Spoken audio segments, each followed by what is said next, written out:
함께 보실 말씀 로마서 9장 18절 우리 한 목소리로 같이 읽겠습니다. 시작.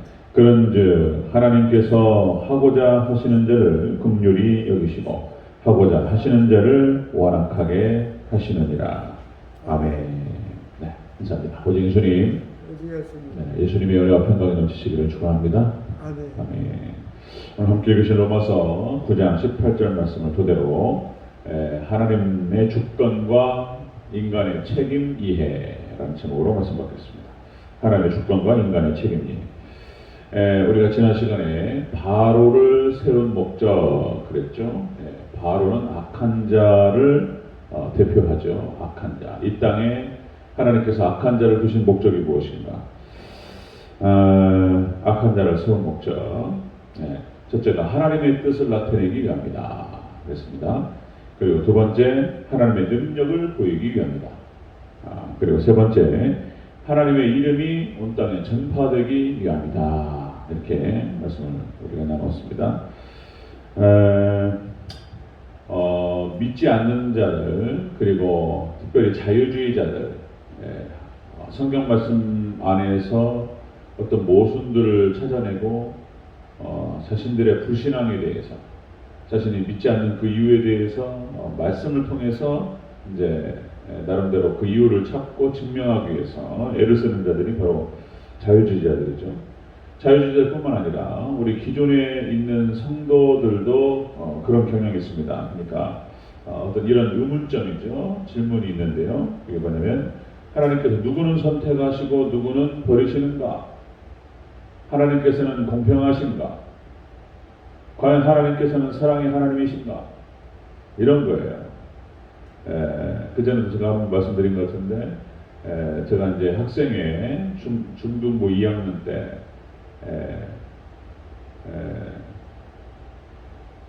그러니까 이제, 제 첫사랑. 제가 좋아했던 친구였는데, 아주 똑똑한 동기 여자였습니다. 그 친구가 이제 이런 질문을 던졌던 거예요. 왜 하나님께서는 모든 것이 하나님의 주권이라고 말씀하시면서 하나님께서 가룟 유다를 선택하셔서 예수님을 팔게 하시고 사랑의 하나님이라면은 하나님 참 주권 가운데 있다고 그렇게 말씀하셨는데 가룟 유다도 회개시켜서 구원하시는 것이 그것이 맞지 않냐? 왜 그렇게 하나님께서 가룟 유다에게 팔게 하셨다면 예수님을 그 책임은 또 가룟 유다에게 지우시냐 말이에요. 그리고 그냥 이제 엄마부터 해가지고 자기 이제 그 언니부터 해서 이제 자기 가족들이 다 교회를 나갔기 때문에 그래서 교회를 쭉 나오긴 했지만은 제가 생각할 때 그때 신앙을 잃어버렸어요. 지나고 놓고 보니까 중등부 3학년 고등부 올라와서 불성실해지기 시작하고 교회 나오는 것이 그리고 청년부 대학 가서는 결국에는 신앙이 떨어져 나갔습니다. 이제 하나님께서 저하고 이렇게 만남과 이제 관계가 어려워지게 하셨던 것이 이제 그거 막으셨던 것 같아요. 돌이켜 생각해보면 그래요. 그러니까 이제 이 질문이 간단한 질문이 아니에요. 누구는 선택하시고 누구는 버리시는가? 굉장히 어려운 질문이고 이해하기가 어렵고요. 우리는 성경의 안내를 통해서 이 의문점과 또 우리를 공격하는 이런 공격 포인트 여기에 대해서 우리가 잘 접근할 필요가 있습니다. 자, 하나님의 주권과 인간의 책임에 대해 성경은 같이 이야기한다는 것입니다. 우리가 어떻게 이해할 것인가? 자, 첫 번째 한번 보겠습니다. 하나님의 주권과 인간의 책임이 하고자 하시는 자를 긍휼히 여기신다는 것입니다. 하고자 하시는 자 하나님께서 자 18절 초반부 읽겠습니다. 시작. 그런즉 하나님께서 하고자 하시는 자를 긍휼히 여기시고 아멘. 하고자 하시는 자를 긍휼히 여기신다. 자, 이 긍휼히 여긴다라고 하는 것은 동정심을 갖고 그리고 동정하다, 동정심을 갖다, 측은히 여기다 이런 뜻이에요. 긍휼히 여기다. 하나님께서는 택하신 백성들 그리고 이제 택한 백성들 따라온 백성들을 말하는 것입니다. 우리 혼인잔치 비유에서도 이렇게 나오지만은 왕이 혼인잔치를 했단 말이에요. 왕자가 결혼하는데 그래서 청했단 말이에요. 그런데 청첩장을 보내고 초대를 했는데 뭐 바빠가지고 못 온다는 거예요. 예, 이게 어려워요. 그러니까 그 비유에서 그렇다면 길거리 나가지고 다 데려와라 이렇게 했다는 것이잖아요. 자, 그러니까 믿음과 순종의 백성들, 그 청한자들 중에서 거기에 나온 백성들에 대해서는 그걸 말하는 겁니다. 하나님께서 긍휼히 여기신다 그런 뜻입니다. 그러니까 아브라함과 이삭과 야곱과 그리고 이스라엘 백성들 12지파 그리고 그렇게 해서 약속과 언약의 자손들에 대해서는 하나님께서 긍휼히 여기신다. 자, 믿음과 순종으로 따라왔습니다. 자, 출애굽한 이스라엘 백성들을 하나님께서 광야 40년 동안 그리고 그들이 가나안 땅에 정착하기까지 그리고 가나안 땅에 정착한 뒤에도 하나님께 그들을 어떻게 인도하시고 어떻게 보호하셨는지 쫙 기록이 되는 거예요. 예, 구약성경 전체에. 자, 하나님께서는 그렇게 해서 자기 백성들, 그렇게 따라온 백성들, 순종으로 그렇게 임했던 백성들은 어떠한 상황 가운데서도 철저하게 보호하시고 긍휼히 여기시고 그리고 자비를 베푸시고 그리고 무한대로 인도하시는 그런 모습을 볼 수가 있습니다. 하나님의 주권, 그 인간의 책임을 이해할 때, 자, 믿음의 백성들은 긍휼히 여기신다는 거예요. 부족에도. 자, 두 번째 보면요. 자, 인간의 하나님 주권과 인간의 책임이에 두 번째로 하고자 하시는 자는 완악하게 하신다. 이렇게 나와요. 자, 다시 한번 18절 읽겠습니다. 시작. 그런즉 하나님께서 하고자 하시는 자를 긍휼히 여기시고 하고자 하시는 자를 완악하게 하시느니라. 아멘. 하고자 하시는 자를 완악하게 하신다.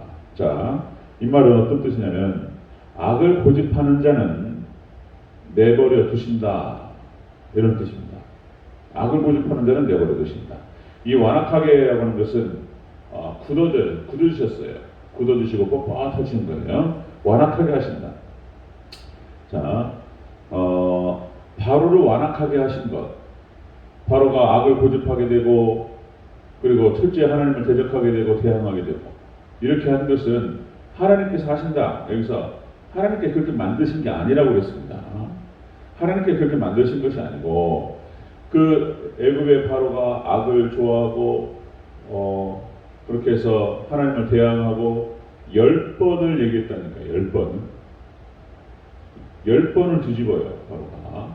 그러니까 악을 고집하는 것, 회개하지 않는 것에 대해서 하나님께 내버려 두셨던 것 뿐이지 그 바로에게 그런 안악한 마음을 집어넣은 게 아니라는 거예요. 그게 하나님께서 하신 게 아니라는 것이죠.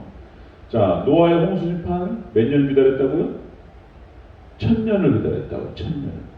하나님께서 한 영혼이라도 돌아오기를 바라시면서 자, 그렇게 해서 무두셀라 그 아이의 나이가 969세 가장 많은 나이가 될 때까지 이 아이가 죽을 때 심판이 온다.